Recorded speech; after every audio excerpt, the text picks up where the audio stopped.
ఎన్నో ఆశలతో ఈ 2026లోకి ఎంట్రీ ఇచ్చింది సినిమా ఇండస్ట్రీ. అప్పుడే ఈ సంవత్సరం 3 మంత్స్ అయిపోయాయి. మరి ఫస్ట్ క్వార్టర్లో ఏ సినిమాలు హిట్ అయి బాక్స్ ఆఫీస్కి బూస్టప్ ఇచ్చాయి, ఏ సినిమాలు అస్సలు అడ్రస్ లేకుండా పోయాయి, అసలు ఈ ఫస్ట్ క్వార్టర్ టాలీవుడ్కి ఎలాంటి రిజల్ట్ ఇచ్చిందో ఇవాల్టి టాక్ ఆఫ్ ద టౌన్లో రివ్యూ చేద్దాం.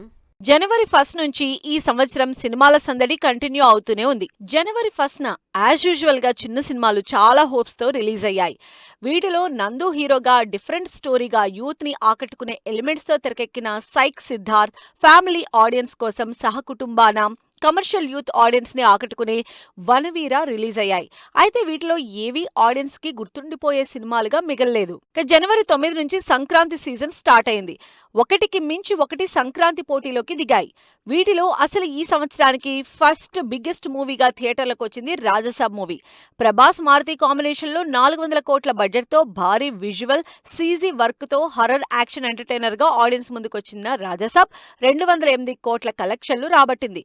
ప్రభాస్ 2 డిఫరెంట్ రోల్స్ లో కనిపించిన ఈ సినిమా ఆడియన్స్ ని ఏమాత్రం ఆకట్టుకోలేకపోయింది. దీంతో మారుతి మీద విపరీతమైన ట్రోలింగ్ తో పాటు ఫ్యాన్స్ ఫుల్ గా డిసప్పాయింట్ అయ్యారు. ఎంతో ఎక్స్పెక్ట్ చేసిన రాజసాబ్ సినిమా అంతగా ఆడలేదు. ఇక మోస్ట్ ఎక్సైటింగ్ ప్రాజెక్ట్ గా ఆడియన్స్ ముందుకొచ్చిన మనశంకర్ వరప్రసాద్ జనవరి 12న థియేటర్లకు వచ్చి సెన్సేషన్ క్రియేట్ చేసింది. 100 కోట్ల బడ్జెట్ తో తెరకెక్కిన ఈ సూపర్ హిట్ మూవీ 300 కోట్లు కలెక్ట్ చేసి ఇప్పటి వరకు రిలీజ్ అయిన సినిమాలకు హైయెస్ట్ కలెక్టెడ్ మూవీగా టాప్ ప్లేస్ లో నిలిచింది. వెంకటేష్, చిరంజీవి, నయనతార లాంటి ఇంట్రెస్టింగ్ స్టార్ కాస్ట్ తో తెరకెక్కిన ఈ సినిమా అనిల్ రావుపూడి డైరెక్షన్ లో రిలీజ్ అయి మరోసారి సంక్రాంతి బ్లాక్ బస్టర్ గా నిలిచింది. Very happy. సినిమా పెద్ద బ్లాక్ బస్టర్ గా మరి నాకు ఎంకి కూడా ఏదో జాయిన్ అయితే బ్లాక్ బస్టర్ ఏమవుతుందంటే అందరికి థ్యాంక్స్ చెప్పుకోవాలి కదా. Thank you. సంక్రాంతికి ప్రభాస్, చిరంజీవి ఆల్రెడీ బరిలో ఉన్నా సరే రవితేజ మాత్రం పంతానికి సంక్రాంతి రిలీజ్ చేసుకున్నారు. జనవరి 13న భర్త మహాశైలకు విజ్ఞప్తి టైటిల్ తో ఆడియన్స్ ముందుకొచ్చారు. వరుసగా మాస్ యాక్షన్ మూవీస్ తో ఆడియన్స్ కి బోర్ కొట్టించి బ్యాక్ టు బ్యాక్ ఫ్లాప్ లో ఉన్న రవితేజ ఈసారి ఫ్యామిలీ ఆడియన్స్ కోసం ఈ ఇంట్రెస్టింగ్ మూవీ రిలీజ్ చేశారు.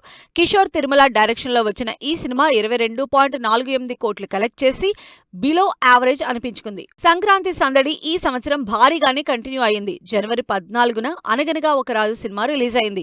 నవీన్ పోలిశెట్టి, మీనాక్షి జంటగా తెరకెక్కిన ఈ హిలేరియస్ కామెడీ ఎంటర్టైనర్ సినిమా చాలా సార్లు పోస్ట్పోన్ అయి సంక్రాంతికి థియేటర్లకు వచ్చింది. లేట్ గా వచ్చిన బ్లాక్ బస్టర్ టాక్ సంపాదించుకుని 100 కోట్ల కలెక్షన్ల మార్క్ క్రాస్ చేసింది. జనవరి 14నే నారీ నారీ నడుమ మురారి కూడా రిలీజ్ అయి సంక్రాంతి సంబరాన్ని నెక్స్ట్ లెవెల్ కి చేర్చింది. శతమానం భవతితో సంక్రాంతి హీరోగా క్రేజ్ సంపాదించుకున్న శర్వ లాంగ్ గ్యాప్ తర్వాత నారీ నారీ నడుమ మురారిని సంక్రాంతికి రిలీజ్ చేశారు. అంత హిట్ కాకపోయినా 38.74 కోట్ల కలెక్షన్లతో మంచి టాక్ సంపాదించుకుని సంక్రాంతి సినిమాల సీజన్ ని కంప్లీట్ చేసింది.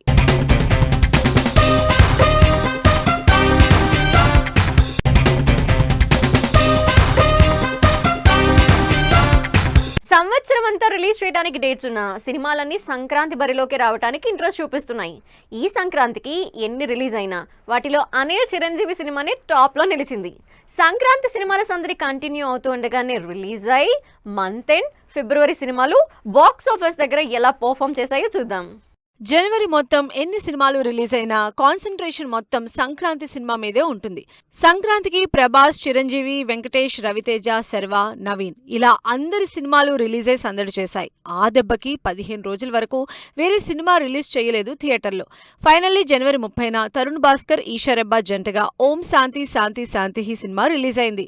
మలయాళ సినిమా రీమేక్ గా వచ్చిన ఈ సినిమా తెలుగులో మాత్రం హిట్ కాలేకపోయింది. జనవరి అయిపోయింది. ఫిబ్రవరిలో ఇంట్రెస్టింగ్ సీజన్ వ్యాలంటైన్స్ డే కాబట్టి ఫిబ్రవరి స్టార్టింగ్ నుంచే యూత్ రిలేటెడ్ సినిమాలు, లవ్ స్టోరీస్ రిలీజ్ ప్లాన్ చేసుకున్నాయి.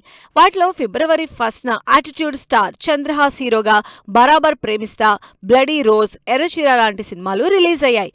కానీ ఈ సినిమాలు మాత్రం ఆడియన్స్ లో ఎలాంటి ఇంప్రెస్ క్రియేట్ చేయలేదు. ఫిబ్రవరి 6న మాత్రం గుణశేఖర్ డైరెక్షన్ లో ఇంట్రెస్టింగ్ సినిమా యుఫోరియా రిలీజ్ అయింది.